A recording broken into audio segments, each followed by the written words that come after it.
అందరికీ నమస్కారం. Welcome back to our channel విజేత స్టడీ సర్కిల్. ఈరోజు మనం ఈ వీడియోలో ఆంధ్రప్రదేశ్ ఉద్యోగులు మరియు పెన్షనర్ల డిసెంబర్ జీతాలు పెన్షన్లకు సంబంధించిన సమాచారం చూద్దాం.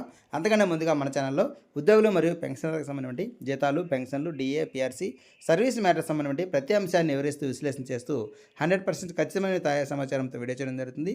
అలాగే అందరికీ జీతాలు, పెన్షన్లు జమ అయ్యే వరకు ఎప్పటికప్పుడు తాజా సమాచారంతో వీడియో చేయడం జరుగుతుంది.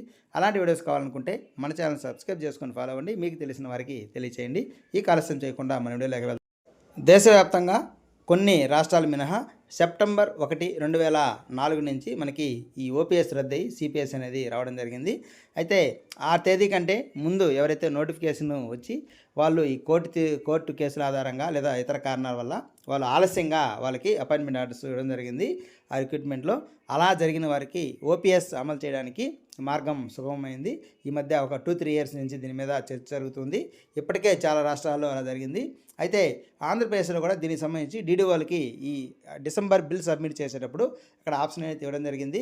ఎవరైతే దానికి ఎలిజిబుల్ అవుతారో వారికి ఎస్ అని, మిగతా వారికి నో అని, అందరి ఎంప్లాయీస్ కూడా అన్ని రకాల ఈ డిఎస్సి కానీ మిగతా రిక్రూట్మెంట్, పోలీస్ రిక్రూట్మెంట్, అవి 2-3 రిక్రూట్మెంట్లు ఉన్నాయి. అవన్నిటిలో కూడా మనకు అలాగే ఇవ్వడం జరిగింది. దాని ప్రకారం ఈ డీడీఓలు దానికి సంబంధించి ఎస్ అని అప్లోడ్ చేస్తున్నారు. అయితే దానికి సంబంధించి ఏదైతే అప్లోడ్ చేశారో ఎస్ అని చెప్పారో వాళ్ళకి మళ్ళీ ఎడిట్ ఆప్షన్ అనేది ఇవ్వడం జరిగింది. ఇందులో వారు ఏవైతే పెట్టున్నారో దానికి సంబంధించి నోటిఫికేషన్ వివరాలు, వారి అపాయింట్మెంట్ వివరాలు ఇవన్నీ కూడా మనకి ఈ హార్డ్ కాపీని, సాఫ్ట్ కాపీని అక్కడ అప్లోడ్ చేయడానికి ఆప్షన్ అయితే ఎనేబుల్ అయింది.